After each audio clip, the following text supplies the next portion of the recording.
Good morning, all of you. In previous video, we are reading about the climate. देखिए इस video में जो है हमने मौसम के बारे में, जलवायु के बारे में बात की। जलवायु किसे कहते हैं इसके बारे में हमने देखा है और बात की जलवायु के बारे में हमने पढ़ा है। Reading about the Indian climate and we think that Indian climate है मानसून क्लाइमेट। भारत की जो जलवायु है वह किस तरीके की है। टाइप ऑफ इंडियन मानसून के बारे में हमने देखा, टाइप ऑफ इंडियन क्लाइमेट के बारे में हमने देखा। तो हमने देखा कि जो यहाँ की जो जलवायु है, इंडिया की जो क्लाइमेट है वो मानसूनी क्लाइमेट है, मानसूनी जलवायु है। मानसूनी जलवायु के बारे में भी हमने पढ़ा कि आपके जो मानसून जो है वो किसे कहते हैं। मानसून जो शब्द है इसके बारे में हमने देखा कि ये मौसम शब्द से निकला हुआ शब्द है जो अरबी भाषा का शब्द है और किसको प्रदर्शित करता है, एक समयावधि के अंतर्गत आने वाले वायु की दिशा में आने वाले परिवर्तन को, विपरीत परिवर्तन को यह दिखाता है। हमने जो है कुछ इवेंट के बारे में भी बात की थी जिसमें हमने टेम्परेचर वगैरह, ह्यूमिडिटी वगैरह के बारे में पढ़ा था। अब हम आगे बढ़ रहे हैं फैक्टर्स अफेक्टिंग इंडियाज क्लाइमेट। अब हम उन तत्वों के बारे में पढ़ने जा रहे हैं कि जो क्या करते हैं, भारत की जलवायु को प्रभावित करते हैं। देखें कि जब हम किसी भी प्लेस की, किसी भी स्थान की अगर मान लो क्लाइमेट के बारे में बात करते हैं, जलवायु के बारे में बात करते हैं तो मोस्टली जो है latitude, altitude, pressure and winds, distance from the sea and oceanic currents, यानी कि लेटिट्यूड यानी कि अक्षांश है, एल्टीट्यूड यानी ये ऊंचाइयां हैं, प्रेशर एंड विंड्स यानी कि दबाव एवं दबाव है, डिस्टेंस फ्रॉम द सी यानी कि समुद्र से दूरी है, और ओशियनिक करंट्स यानी कि ये समुद्री जल धाराएं हैं जो क्या करती हैं कि जो क्लाइमेट को इफेक्ट डालती है, क्लाइमेट पर इफेक्ट डालती है। तो किसी भी स्थान की जो जलवायु है उसे वह नियंत्रित करने का काम करती है। अब जैसे हम यहाँ पर देखते हैं, हम यहाँ पर बात करते हैं, यहाँ पर हम जो है लेटिट्यूड के बारे में बात कर रहे हैं, लेटिट्यूड के बारे में बात करते हैं। हम जब देखते हैं तो कुछ इस तरीके से हम देखते हैं कि ये अर्थ सरफेस है जिस पर कुछ इस तरीके से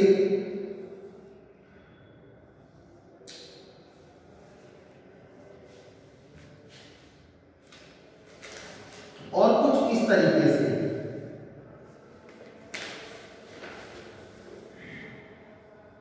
यानी कि हॉरिजॉन्टल एंड वर्टिकली जो है कुछ क्या किया हुआ है, कुछ रेखाएं बनी हुई है, लाइन जो है वो ड्रॉ है। ठीक है,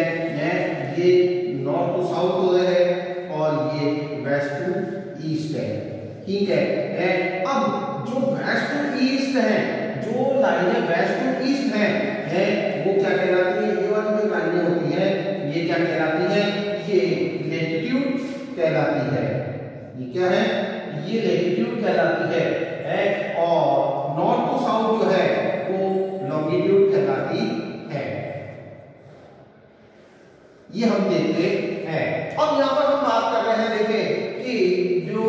इंडिया का क्लाइमेट है, इंडिया का जो क्लाइमेट है, इंडिया का जो जलवायु है, भारत की जो जलवायु है वो किससे इफेक्ट, इस पर किसका इफेक्ट आता है, ये किससे इफेक्ट होती है। तो यहाँ पर हम देख रहे हैं लेटिट्यूड से इफेक्ट होती है।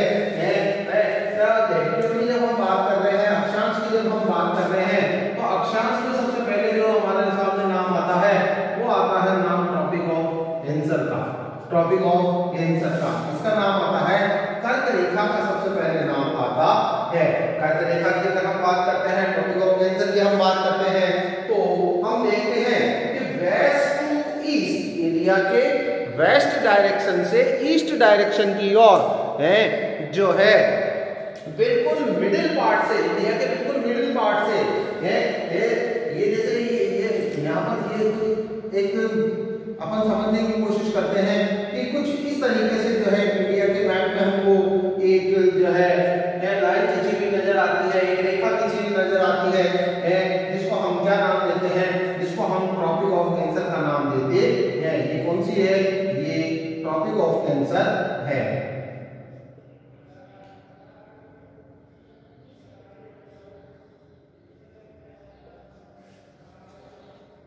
यानी कर्क रेखा।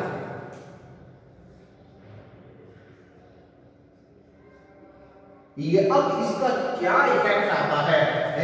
ये है जो है हमारे क्लाइमेट पर क्या इफेक्ट डालती है। तो यहाँ पर हम देखते हैं, देखिए कि जब हम बात करते हैं तो हम देखते हैं, देखिए कि जो ये कर्क रेखा है, ट्रॉपिक ऑफ जो कैंसर है, ये कंट्री अर्ध का अंतर है, the middle of the country,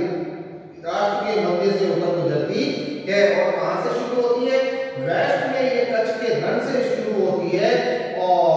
north east में जो है ये मिजोरम तक चली जाती है।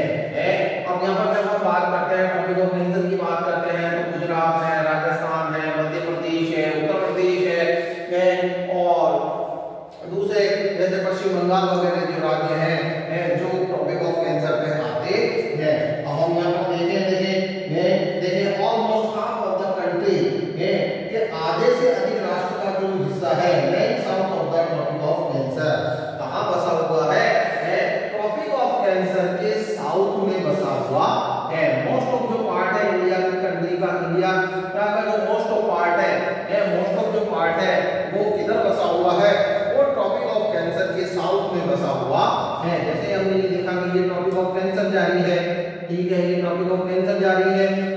तो इंडिया का जो मोस्ट ऑफ पार्ट है वो किधर की डायरेक्शन में है, वो साउथ डायरेक्शन में है, वो दक्षिण की दिशा में है। अब इसका क्या प्रभाव आ रहा है, तो हम देखते हैं all the remaining area north of the tropic lies in the sub tropic, therefore India's climate has characteristic of tropical as well as subtropical climates। अब देखो कि कहने का मकसद यहाँ पर ये आ रहा है कि भारत का जो अधिकांश हिस्सा जो कि ट्रॉपिक ऑफ कैंसर के साउथ में है, ट्रॉपिक ऑफ कैंसर के साउथ में है यानी कि कर्क रेखा के दक्षिण में है तो वहां पर किस तरीके की जलवायु पाई जाती है, वहां पर किस टाइप का क्लाइमेट पाया जाता है, तो यहाँ पर जो है ट्रॉपिकल क्लाइमेट पाया जाता है। यहाँ पर देखिए क्या बता रहा है, ये इंडिया क्लाइमेट है इट इज ऑफ ट्रॉपिकल है, जो भारत की जो जलवायु है उसमें कैसे गुण पाए जाते हैं, ट्रॉपिकल यानी कि गोलार्धी गुण है जो पाए जाते हैं एज वेल एज सब ट्रॉपिकल क्लाइमेट, जैसे कि उसमें क्या पाए जाते हैं, अर्धगोलार्धीय जलवायु के गुण पाए जाते हैं। कहने का मकसद ये है कि ये जो ट्रॉपिक ऑफ कैंसर है, ट्रॉपिक ऑफ कैंसर है, ये जो कर्क रेखा है ये क्या करती है, भारत की जलवायु को दो भागों में the tropic of cancer divide the Indian climate into part, ये दो भागों में इसको विभाजित करने का काम करती है। अब हम चल रहे हैं यहाँ पर देखिए आगे देख रहे हैं हम एल्टीट्यूड। एल्टीट्यूड का मीन होता है यहाँ पर ऊंचाई, एल्टीट्यूड यानी ऊंचाई। जैसा कि हम जानते हैं कि इंडिया जो कंट्री है ठीक है वो क्या है तो हम यहाँ पर जब इंडिया की बात करते हैं, जब हम बात करते हैं तो हम देखते हैं कि इंडिया का जो नॉर्दर्न जो पार्ट है वो किससे कवर्ड है, वो तरह तरह की पर्वत श्रृंखलाओं से कवर्ड है यानी माउंटेन रेंज से ये कवर्ड है, पर्वत श्रृंखलाओं से ये ढका हुआ है। जब हम बात करते हैं वेस्ट की, हम बात करते हैं वेस्ट से हम चलते हैं, वेस्ट से जो है हम ईस्ट तक आ जाते हैं और नॉर्दर्न पार्ट जो है ये नॉर्दर्न पार्ट तो नॉर्थ वेस्ट यानी ये इंडिया का जो नॉर्थ वेस्ट और नॉर्थ ईस्ट जो पार्ट है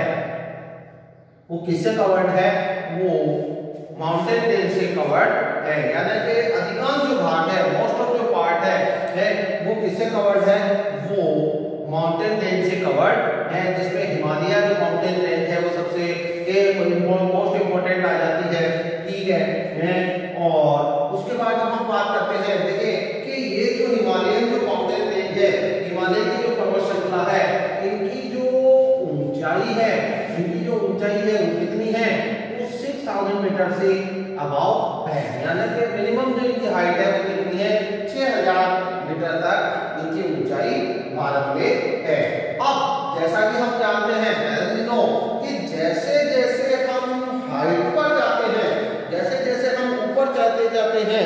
वैसे वैसे क्या होता जाता है, वैसे वैसे प्रेशर कम होता जाता है, दबाव कम होता जाता है,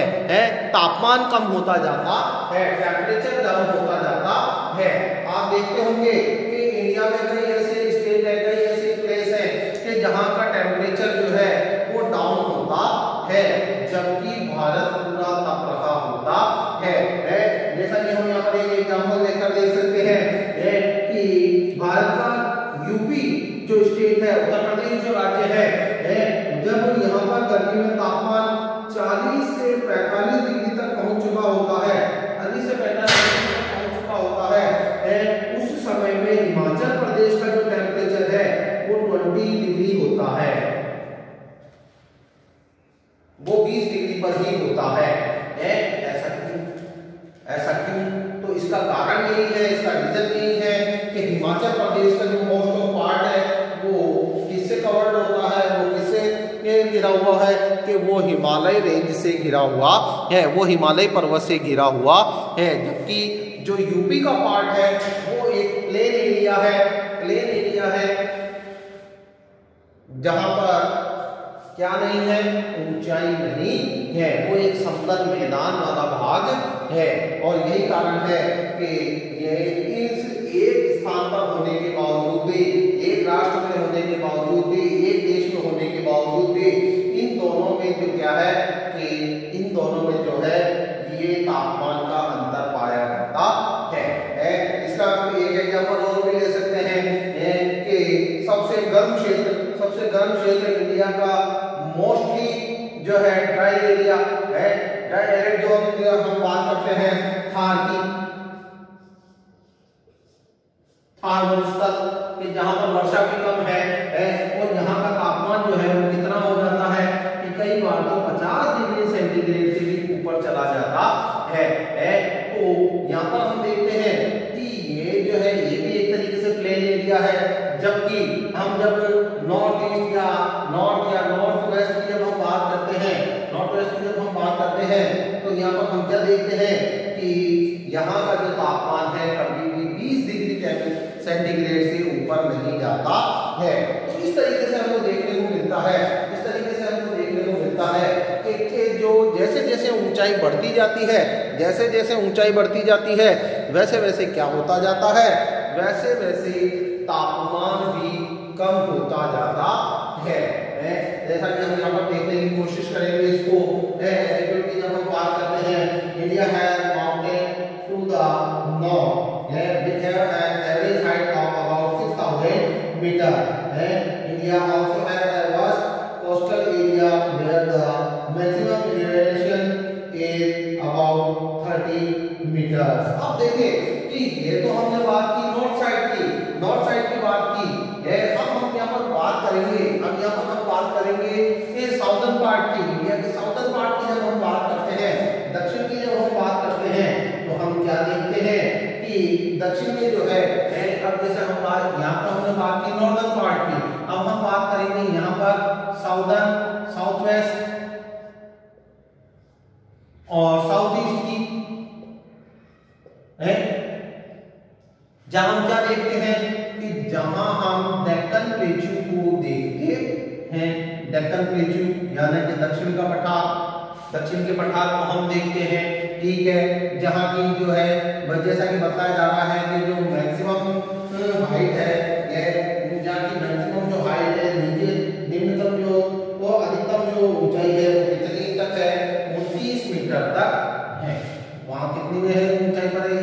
30 मीटर तक की यहाँ पर जो है पहाड़ियां पाई जाती है, माउंटेन रेंज यहाँ पर देखने को मिलती है, जिसमें आप जो है विंध्याचल रेंज को देख सकते हैं, सतपुड़ा रेंज को देख सकते हैं, सतपुड़ा की पहाड़ियों को देख सकते हैं, जो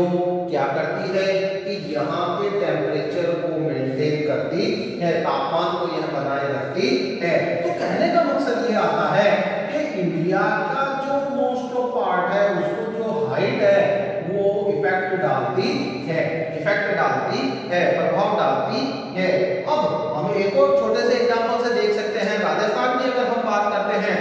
राजस्थान की हम बात करते हैं तो राजस्थान में भी माउंट आबू,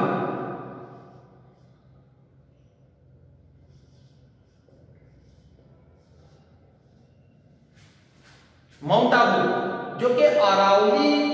माउंटेन रेंज के सबसे हाईएस्ट पॉइंट पर है, सबसे ऊंचे स्थान पर है, ठीक है, जहां का टेम्परेचर क्या होता है कि जहां का टेम्परेचर 22-23 डिग्री चल रहा होता है, जबकि राजस्थान के मोस्ट ऑफ जो पार्ट है, अधिकांश जो भाग है वो तप रहे होते हैं, वो हीटेड हो रहे होते हैं, वो तप रहे होते हैं। तो इस तरीके से हम देख रहे हैं कि जो ऊंचाई है वो क्या करती है, वो हमारे क्लाइमेट को इफेक्ट डालती है, वो हमारे जलवायु को प्रभावित करती है। यहाँ पर हम देखने की कोशिश कर रहे हैं, देखिए चल रहे हम यहाँ पर the Himalaya prevent the cold wind from central Asia from entering the sub continent. अब देखिए कि एक और चीज यहाँ पर आ रही है निकलकर, एक और चीज निकलकर आ रही है कि भाई ये तो हमने ऊंचाई के साथ में जो है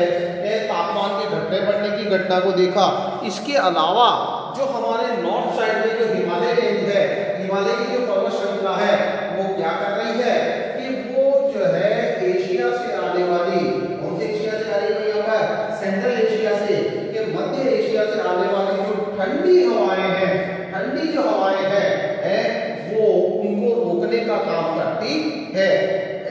और इसका क्या इफेक्ट आता है कि इसका इफेक्ट ये आता है कि वो ठंडी हवाएं भारत तक नहीं पहुंच पाती है और भारत की जलवायु शीत नहीं हो पाती है। अगर मान लो नॉर्थ साइड में जो है हिमालय रेंज ना हो, हिमालय की पर्वत श्रृंखला ना हो, तो सेंट्रल एशिया से आने वाली जो कोल्ड विंड्स हैं, जो ठंडी हवाएं हैं, वो सीधे भारत पर आएंगी और भारत में क्या होगा कि जो कोल्ड डेजर्ट जिसको अपन बोलते हैं, शीत मरुस्थल का निर्माण होगा। जो हमारी मॉनसूनी जो टाइप की जो जलवायु है, मॉनसूनी टाइप का जो हमारा क्लाइमेट है वो चेंज हो जाएगा। और किसमें चेंज हो जाएगा, तो यहाँ पर हम देखते हैं कि वो एक कोल्ड डेजर्ट टाइप की जो जलवायु है, जो क्लाइमेट है, उसमें चेंज हो जाएगा, ठीक है। अब नेक्स्ट हम बात करते हैं विंड एंड प्रेशर की। प्रेशर एंड विंड यानी कि दबाव एवं पवने, the climate and associated weather conditions in India are grown by the following atmospheric conditions। अब देखिए यहाँ पर क्या बताने की कोशिश कर रहे हैं हम, ये देखिए the climate and associated weather, कि जो वातावरण है, जो जलवायु है और उससे संबंधित जो भी मौसम है, जो भी मौसमी दशाएं हैं भारत में, वो किससे प्रभावित होती है, वो किससे नियंत्रित होती है, governed by the atmospheric condition। देखें कौन कौन सी है ये एटमॉस्फेरिक प्रेशर, तो यहाँ पर हम देख रहे हैं pressure and surface winds, pressure and surface winds यानी कि दबाव एवं धरातलीय पवनें हैं कि जो क्या होती है कि जो धरातल पर चल रही होती है, इंडिया के सरफेस एरिया से जो है पास आउट हो रही होती है, भारत के क्षेत्रफल से जो है निकल रही होती है। अब हम यहाँ पर देख रहे हैं, देखिए अब यहाँ पर हम देखने की कोशिश कर रहे हैं, यहाँ देखने की हम कोशिश कर रहे हैं कि जो इंडिया का मोस्ट ऑफ पार्ट है, इंडिया का ये जो मोस्ट ऑफ पार्ट है, हम यहाँ पर देखने की कोशिश करेंगे इसको कि ये वाला जो साउदर्न पार्ट है, ये जो साउदर्न पार्ट है, ये दक्षिण का जो भाग है, ये किससे कवर्ड है, ये है इंडियन ओशियन से कवर्ड है, इससे कवर्ड है इंडियन ओशियन है, यानी हिंद महासागर से घिरा हुआ है, हिंद महासागर से घिरा हुआ है। और दूसरी तरफ अगर हम बात करें तो यहाँ पर हम देखते हैं कि नॉर्दर्न साइड में तो जो है क्या फैला हुआ है, क्या फैला हुआ है कि पर्वत श्रृंखलाएं फैली हुई है, ठीक है, और दूसरी तरफ जो है थार का भूस्थल है। नॉर्थ वेस्ट की अगर हम बात करते हैं, नॉर्थ वेस्ट की अगर हम बात करते हैं तो नॉर्थ वेस्ट में हमको क्या देखने को मिलता है, थार डेजर्ट देखने को मिलता है कि जहां की जलवायु, जहां का जो एटमॉस्फेयर है, जहां की जो जलवायु है, क्लाइमेट है, वो कैसा है, वो बहुत ज्यादा गर्म है, बहुत ज्यादा गर्म है, यानी कि यहाँ पर जो है गर्म यानी कोल्ड विंड्स बहुत ज्यादा है, ठीक है। अब जैसा कि हम जानते हैं कि जो गर्म वायु है वो बहुत जल्दी हल्की होकर क्या होती है, वह ऊपर की ओर उठ जाती है, ऊपर की ओर चली जाती है, ठीक है। अब इस ऊपर की ओर जाने की वजह से फिर क्या होता है कि यहाँ पर साउदर्न से जहाँ पर बहुत ज्यादा प्रेशर है, ये पौधे चलने लगती है, विंड्स जो है वो मूव करने लगती है, अंदर की तरफ मूव करने लगती है। और फिर क्या होता है कि जो लो प्रेशर बना हुआ होता है नॉर्थ ईस्ट में, वेस्ट में, वहां पर यह जाकर हाई प्रेशर का को डेवलप करती है। और फिर वही चीज अब यहाँ पर देखें कि केवल यही चीज नहीं है, यहाँ पर देखें India region of north easterly wind है कि जो भारत है वो कहाँ बसा हुआ है, नॉर्थ ईस्टर्ली विंड्स यानी कि उत्तर पूर्वी पवनीय क्षेत्रों में बसा हुआ है। This wind origin from the sub tropical high pressure belt, यहाँ पर जो पौधे आती है वो कहां से उतर आती है, सब ट्रॉपिकल हाई प्रेशर यानी कि उप महाद्वीपीय उच्च वायुदाब क्षेत्र से उतर आती है जो कहां स्थित है, नॉर्दर्न हेमिस्फीयर में, उत्तरी गोलार्ध में। देखो तो साउथवर्ड्स ये किस ओर बहने लगती है, दक्षिण की ओर बहने लगती है, get deflected to the right, और ये किस ओर परिवर्तित हो जाती है, दाईं ओर परिवर्तित हो जाती है ड्यू टू द कोरोनियस फोर्स, किसकी वजह से, कोरोनियस बल की वजह से, and move toward the equatorial low pressure, और ये किस ओर बहने लगती है, अक्षांशीय निम्न वायुदाब की ओर बहने लगती है। Generally these wind carry little moisture है, आमतौर पर ये जो पौधे हैं ये क्या अपने साथ क्या लाती है, कुछ नमी लाती है, as they wiser and blow over land, और ये कहां, किस और, भूमि की ओर बहने लगती है। देयरफॉर दे ब्रिंग लिटिल और नो रेन है कि ये इसके साथ क्या करती है, या तो ये अपने साथ कुछ वर्षा करती है या इनसे वर्षा नहीं होती है। And India should have been an arid land, और यही कारण है कि भारत जो है वो एक सूखी भूमि के रूप में रहता है, but it is not so, let us see why, लेकिन ऐसा नहीं होता है। ऐसा क्यों नहीं होता है, तो यहाँ पर हम देखने की कोशिश कर रहे हैं कि जो वेस्टर्न साइक्लोन डिस्टर्बेंस और जो ट्रॉपिकल साइक्लोन डिस्टर्बेंस है वो ऐसा नहीं होने देता है। और दूसरा आता है अपर एयर सर्कुलेशन के ऊपरी जो वायवीय पवनीय जो संचरण है वो यहाँ पर वर्षा करवाने में सहायक होता है, जिसे हम जेट स्ट्रीम वगैरह के नाम से जानते हैं। और इसके बारे में हम जो है इंडियन मॉनसून के टॉपिक में पढ़ने की कोशिश करेंगे। तब तक के लिए थैंक यू।